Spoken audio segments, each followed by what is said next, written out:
He's my father. The man's simple 4 words made Dustin pause slightly. He had assumed this was just a trusted subordinate. He didn't expect them to be related by blood. I heard Trevor Spanner has a son named Edward Spanner. So who exactly are you? Dustin asked probingly. My name is Mason Spanner, Trevor Spanner's illegitimate son. The man lowered his head and explained. Years ago, Trevor Spanner forced himself on my mother, and I was born from that. To hide the disgrace, he never acknowledged me publicly. Instead, he gave me the identity of an adopted son. So you hate him? Dustin's expression became subtly thoughtful. Of course I hate him. Mason Spanner clenched his jaw, his face full of resentment. Back then, he abandoned my mother and me. We lived in poverty for years. Now he only uses me as a pawn to assist Edward Spanner. I'm not willing to be trampled on day and night. I want to take back what belongs to me. Very good. Dustin nodded in satisfaction. Since you have ambition, I'll help you. As long as you follow my lead, I won't just support you to rise. I'll make you king of Swinton. Thank you, sir. Mason's face lit up with joy, and he immediately knelt to the ground, kowtowing 3 times. He was a smart man.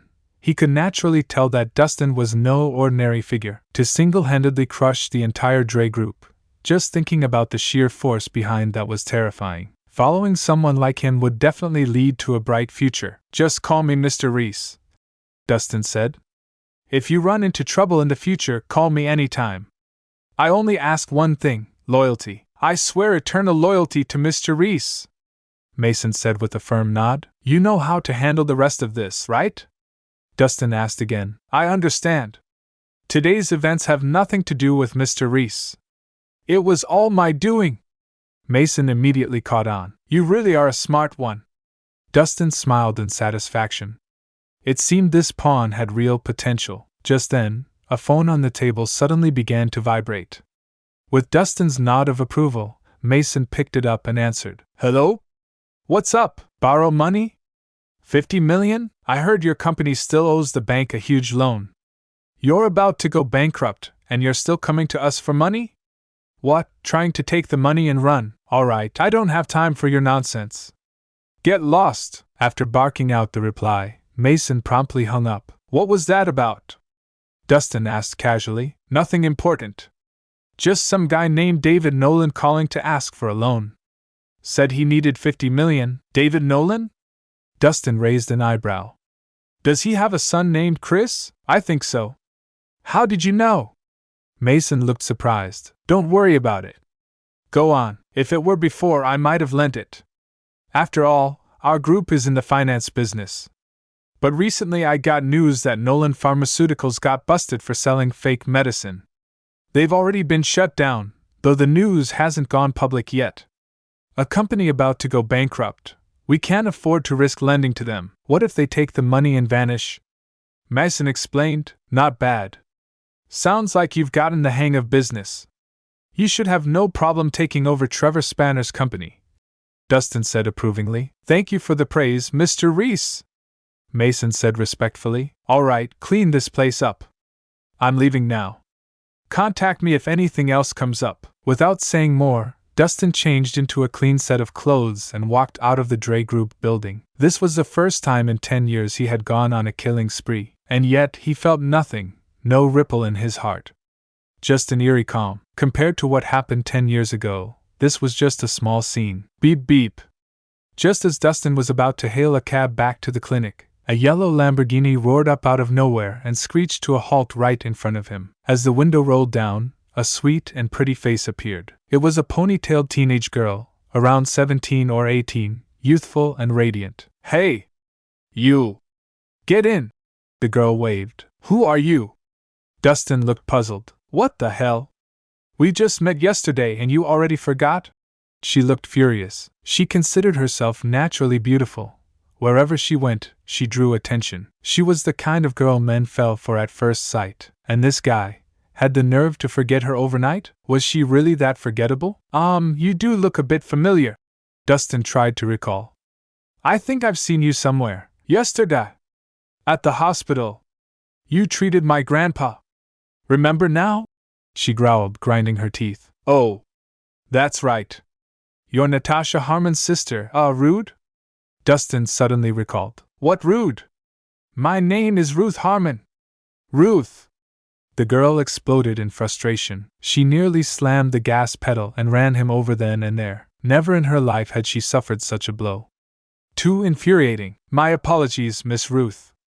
What can I do for you? Dustin wisely changed the topic. Of course I need something. What, you think I'm out here for fun? Ruth rolled her eyes. Get in. My sister's sick. She says she has to see you. What? What happened to Miss Harmon? Dustin asked. How would I know? You're the doctor. Figure it out. Now get in. Ruth snapped. With no choice, Dustin got into the Lamborghini. Under the jealous glares of nearby onlookers, the sports car roared away. After about half an hour of driving, they pulled up in front of a luxurious villa called Heavenly Fragrance Garden. The villa had a private yard complete with artificial hills, a hot spring, a garden, and even a pool. At the entrance, guards stood watch 24/7. This way! After getting out, Ruth led Dustin straight into a bedroom. Inside the ensuite bathroom, Natasha Harmon lay in a tub filled with ice, still dressed in her business suit. Her cheeks were flushed, her eyes hazy, and she was breathing heavily. Her chest heaved violently, sending ripples across the icy water. Her long legs, wrapped in sheer black stockings, twitched occasionally, as if she were struggling to endure something. Miss Harmon? What's wrong? As Dustin approached, his face froze slightly. He realized she wasn't wearing any underwear. It wouldn't have been obvious at first, but once soaked in water, certain parts became faintly visible. She was already a stunning beauty, and now, soaked and seductive, no ordinary man could resist. Mr. Rhys, you're here. Natasha opened her hazy eyes, her breath soft and fragrant. I feel so hot, so thirsty, it's like my chest is on fire. Please, help me. As she spoke, she held out her delicate wrist. Dustin examined it for a moment, and quickly came to a conclusion. Miss Harmon, if I'm not mistaken, someone poisoned you. It's a strong aphrodisiac. What? Who's that perverted scumbag who dared drug my sister? Ruth cursed loudly. Mr. Rhys, what should I do now? Natasha asked weakly. Even though it's a special aphrodisiac, I can treat it. But you'll need to move to the bed. The tub isn't suitable for treatment, Dustin said calmly. Natasha nodded and tried to stand up, but as soon as she stepped out of the tub, she slipped and fell straight into Dustin's arms. On instinct, Dustin caught her, his chest pressing into her soft curves. Ah! Natasha moaned softly, her body shuddering as if shocked by electricity. Both of them froze. Dustin's mind went completely blank. Natasha, on the other hand, looked at him with sultry eyes, her breath hot and shallow. The fire inside her seemed to grow stronger. Without any warning, she leaned in and kissed him. Hey! What are you two doing? In broad daylight? Seriously? From the doorway, Ruth's voice rang out. She quickly covered her face with her hands in exaggerated shock, but her fingers were slightly spread apart, watching every second of it. And just can't accept it. This can't be the end yet. You promised to never leave, and now you're gone. Can't believe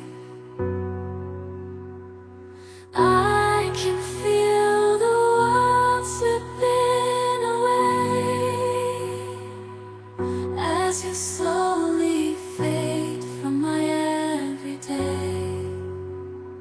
You promised forever a love without end, but now I'm left broken, struggling to mend.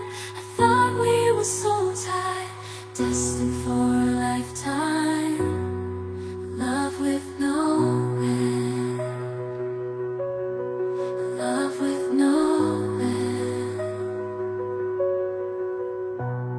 Staying in my imagination, memorizing the past time, the secrets, the love, the care. Now they're echoes in the air. I still see your face in every place, feel your warmth, your gentle grace.